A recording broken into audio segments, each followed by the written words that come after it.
ये कहानी है रूपनगर गांव की और वहाँ रहने वाले माधव की, जो पूरे गांव को रोज मुफ्त में गर्मा गर्म चिकन करी खिलाया करता था। लेकिन आखिर इसके पीछे का राज क्या था?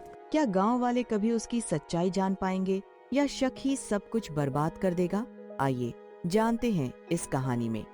अरे माधव बेटा, आज तो हवा में ऐसी खुशबू घुली है कि मेरी बूढ़ी नाक भी जमा हो गई। पर एक बात बता, तू रोज इतनी मेहनत से लाजवाब चिकन करी बनाता है, सबको छक्कर खिलाता है, पर जेब में एक अठन्नी तक नहीं रखता। ऐसे तो तेरी दुकान का दिवाला निकल जाएगा भाई।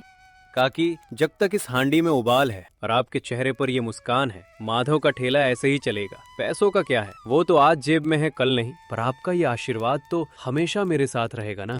अरे माधव भाई, बातों की जलेबी मत बनाओ, असली बात बताओ कि इस मुफ्त के पीछे का चक्कर क्या है। आजकल तो कोई मुफ्त में पानी भी नहीं पिलाता और तुम रोज देसी मसालों वाली चिकन करी बांट रहे हो। दाल में कुछ काला है या पूरी दाल ही काली है?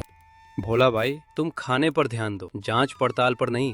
अगर ज्यादा दिमाग चलाओगे तो चिकन का स्वाद फीका पड़ जाएगा। गरम गरम करी का मजा लो और पेट को शांति दो, दिमाग को नहीं।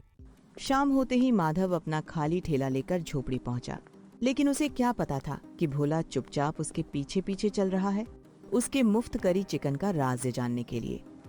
आज तो मैं इस माधव का सारा कच्चा चिट्ठा खोल कर ही रहूंगा। जरूर उसके घर में कोई जादुई पारस पत्थर है या फिर कोई गुप्त खजाना छुपा है, जिससे ये रोज इतना बड़ा दानवीर राजा हरिश्चंद्र बना फिरता है। मेहनत की रोटी सबसे मीठी होती है। कल के लिए मसाले भी पीसने हैं और ताजी सब्जियां और चिकन भी लाना है। काम तो बहुत है, पर सुकून भी उतना ही है। भोला काफी देर तक झोपड़ी के बाहर छुपकर सब कुछ देखता रहा, लेकिन उसे कोई राज या खजाना नहीं मिला। अरे, यहाँ तो कोई खजाना नहीं है। ये तो बिल्कुल साधारण से मसाले पीस रहा है और चिकन की साफ सफाई कर रहा है। इसमें तो कोई जादुई पाउडर भी नहीं मिला है। आखिर माजरा क्या है? मेरी तो बुद्धि ही चकरा गई है। लगता है बाहर कोई बिल्ली रास्ता ढूंढ रही है। खैर, कल सुबह जल्दी उठना है, थोड़ा आराम कर लेता हूँ ताकि कल की चिकन करी में और ज्यादा प्यार डाल सकूं। अगली ही सुबह माधव ने गांव के चौराहे पर अपना ठेला फिर से सजा लिया। सभी लोग स्वादिष्ट करी चिकन का आनंद ले रहे थे। तभी भोला अपनी शक की नजर लिए फिर से ठेले पर पहुंच गया। माधव भाई, मैं हार नहीं मानने वाला। कल मैंने देखा तुम कितने साधारण तरीके से रहते हो, तो फिर इतना खर्चा कहाँ से आता है? तुम्हारी कोई लॉटरी लगी है या तुम्हें कोई गुप्त खजाना हाथ लगा है? सच सच बता दो, वरना मुझे रात को नींद नहीं आएगी। भोला भाई, तुम तो मेरे पीछे ऐसे पड़ गए हो जैसे कोई सरकारी इनकम टैक्स का अफसर हो। राज जानने की इतनी ही भूख है तो थोड़ा सब्र करो। सही समय आने पर पूरा गांव सच जान जाएगा। तब तक इस तरी का मजा लो। अरे बोला, तू क्यों बेचारे के पीछे हाथ धो के पड़ा है? खाने वाले को खाने का मजा लेना चाहिए, बनाने वाले की तिजोरी नहीं देखनी चाहिए। खाने दे शांति से सबको। क्यों अपनी शंका से सबका स्वाद बिगाड़ रहा है?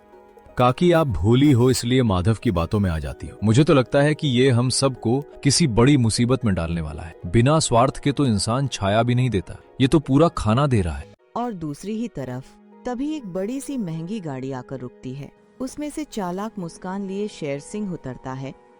तो यही है वो मुफ्त का तमाशा। सुना है रूपनगर में कोई बड़ा दानी पैदा हुआ है जो मुफ्त में चिकन करी खिलाकर सबको अपना गुलाम बना रहा है। अरे ओ दुकानदार, जरा हमें भी तो दिखाओ कि तुम्हारी इस मुफ्त की थाली में ऐसा क्या जादू है। साहब, यहाँ कोई तमाशा नहीं हो रहा है, बस भूखों को खाना खिलाया जा रहा है। अगर आप भी स्वाद लेना चाहते हैं तो बैठिए, आपके लिए भी एक ताजी और गर्म प्लेट लगवा देता हूँ। मेहमान का स्वागत है मेरे ठेले पर।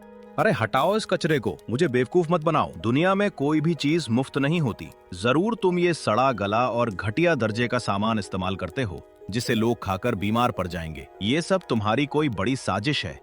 हाँ, मुझे भी यही शक था। शेर सिंह ये बिल्कुल ठीक कह रहे हैं। कोई अपनी जेब से पैसे लगाकर रोज सैकड़ों लोगों को मुफ्त में खाना क्यों खिलाएगा? इसमें जरूर कोई काला खेल चल रहा है।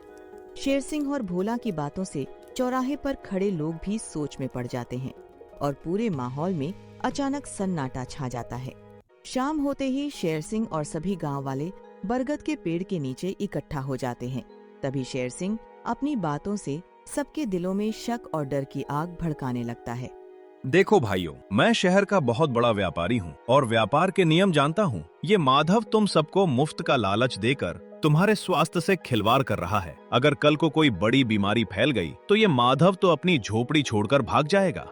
बात तो शेर सिंह जी की पते की लगती है। कल से मेरे पेट में भी थोड़ी गुड़गुड़ हो रही थी। मुझे लगा शायद ज्यादा खा लिया, पर अब लगता है कि उस मुफ्त के चिकन में ही कोई खराबी थी। हमें सावधान रहना चाहिए। तुम सब पागल हो गए हो क्या? इतने महीनों से हम सब खा रहे हैं, आज तक किसी के पेट में दर्द तक नहीं हुआ। उस बच्चे की नीयत बिल्कुल साफ है। तुम लोग इस बाहरी आदमी के बहकावे में आकर अपनी अक्ल क्यों खो रहे हो? नहीं काकी, इस बार मामला गंभीर है। जब तक माधव खुलकर अपने पैसों का स्रोत नहीं बताता, तब तक हमें उसके ठेले पर जाने से बचना चाहिए। मुफ्त का खाना सेहत के लिए भारी पड़ सकता है। कुछ ही समय बाद माधव का ठेला सूना पड़ जाता है। कोई भी उसके ठेले पर नहीं रुकता, जबकि पास ही काकी सब कुछ चुपचाप खड़ी होकर देख रही होती है। आज दोपहर ढलने को आई, पर कोई एक ग्राहक भी नहीं आया। सब दूर से ही कतरा कर निकल रहे हैं। क्या दुनिया में भलाई का कोई मोल नहीं है? क्या सच में लोग मुफ्त की भलाई पर भरोसा नहीं कर पाते? बेटा माधव, मैं तो आऊंगी ही, पर पूरे गांव में उस शेर सिंह और भोला ने ऐसी अफवाह फैला दी है कि तेरा खाना खराब है कि लोग डर के मारे घरों में दुबक गए हैं। मुझे बहुत दुख है कि गांव वालों ने तेरी कदर नहीं की। काकी, आपके आने से मेरा हौसला बढ़ गया। कोई बात नहीं, दुनिया का यही नियम है। जब तक शक का पर्दा नहीं हटेगा, तब तक लोग सच नहीं देख पाएंगे। लगता है अब वो समय आ गया है जब मुझे सबको असलियत बतानी ही होगी। हाँ बेटा, आज शाम को मुखिया जी ने चौपाल बुलाई है। तू वहाँ आ और सबका मुंह बंद कर दे। तेरी सच्चाई ही तेरा सबसे बड़ा हथियार है, घबराना मत। अगले ही पल बरगद के पेड़ के नीचे मुखिया जी ने पंचायत बुला ली। एक तरफ शेर सिंह और भोला खड़े थे, तो सामने माधव और सभी गांव वाले इकट्ठा हो गए। माधव, पूरे गांव में तुम्हारे ठेले को लेकर बहुत सी बातें हो रही हैं। शेर सिंह जी का आरोप है कि तुम लोगों के स्वास्थ्य के साथ खिलवाड़ कर रहे हो, और भोला का सवाल है कि तुम्हारे पास पैसा कहां से आता है। तुम्हें आज सबका जवाब देना होगा। मुखिया जी, इस पर कोई ढील मत दीजिए। ये सीधा साधा बनकर पूरे गांव को धोखा दे रहा है। आज इसे अपने खर्चों का हिसाब देना होगा, नहीं तो इसका ठेला यहाँ से हमेशा के लिए बंद करवा दिया जाना चाहिए। मुखिया जी, मैं आज सब कुछ सच सच बताने के लिए तैयार हूँ, लेकिन मेरी एक शर्त है। अगर आज मैंने अपना राज खोल दिया तो कल से मैं इस गांव में मुफ्त में चिकन करी नहीं बांट पाऊंगा। अब आप सब सोच लीजिए कि आपको राज चाहिए या मुफ्त का स्वाद।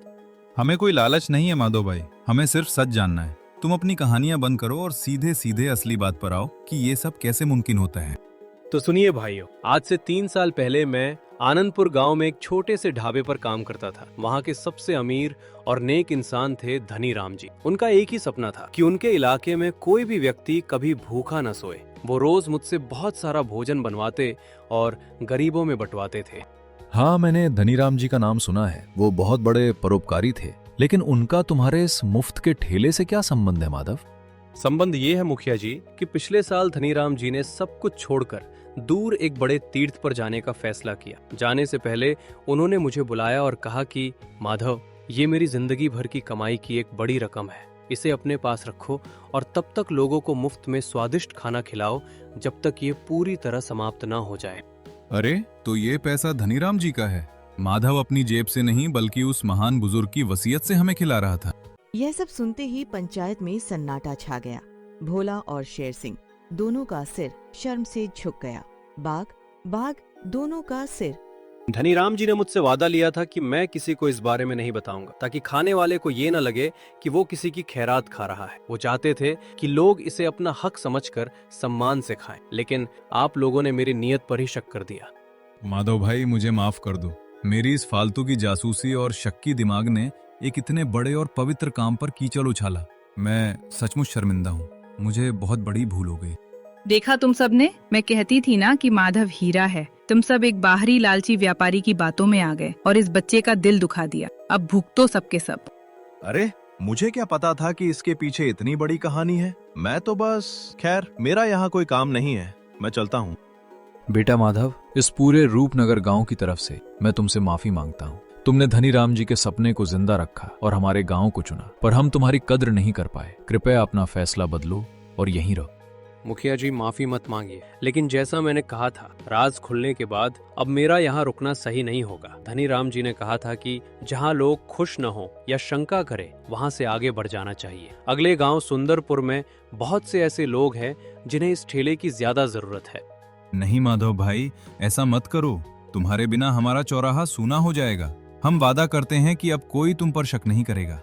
भाई बोला, तुमने जो किया उससे मेरा कोई गिला शिकवा नहीं है, पर अब मेरा रास्ता आगे की ओर है। कल सुबह की पहली किरण के साथ मैं सुंदरपुर के लिए प्रस्थान करूंगा।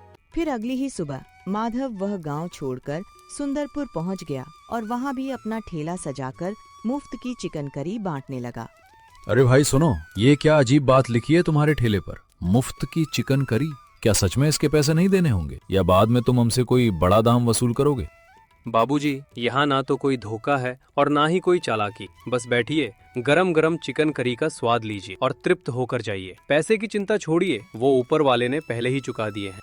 भाई तुम तो बड़े गजब के आदमी हो। हमारे गांव में तो आज तक ऐसा कोई नहीं आया जो इतनी भलाई करे। तुम्हारी इस करी का स्वाद तो लाजवाब है ही, पर तुम्हारे व्यवहार का स्वाद उससे भी मीठा है। धनीराम जी, देखिए आपका सपना आज नए गांव में मुस्कुरा रहा है। जब तक ये दौलत है, कोई भूखा नहीं सोएगा। तो दोस्तों, ये थी हमारी एक छोटी सी प्यारी सी कहानी। इस कहानी से हमें सीख मिलती है कि नेकी और भलाई कभी किसी स्वार्थ की मोहताज नहीं होती। इंसान की असली दौलत उसका पैसा नहीं, बल्कि उसकी इंसानियत और साफ नीयत होती है, जिस पर कभी शक नहीं करना चाहिए। अगर आपको ये वीडियो अच्छी लगी हो तो वीडियो को लाइक करें, चैनल को सब्सक्राइब करें और वीडियो को शेयर करना मत भूलिए। धन्यवाद।